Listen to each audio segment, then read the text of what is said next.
Hi and welcome to the sixth lecture in this series. In this lecture, we're going to take a look at the list tag or the unordered list tag. In working with the ordered list tag, the first thing we do is to declare the unordered list block. Then in the unordered list block, we have list items. Now, these list items hold whatever we want to declare as a list. So I can say this is my first item.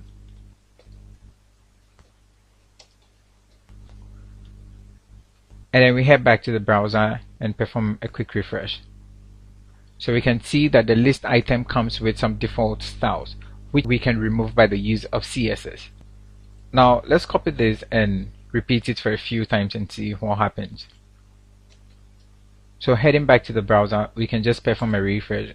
And upon refresh, we can see that the list items just keep repeating with the same style. Now, these list items become so useful when we are developing the footer. The various tabs on the footer are list items. So that said, I'll see you in the next video where we are going to take a look at linking the style sheet document to HTML.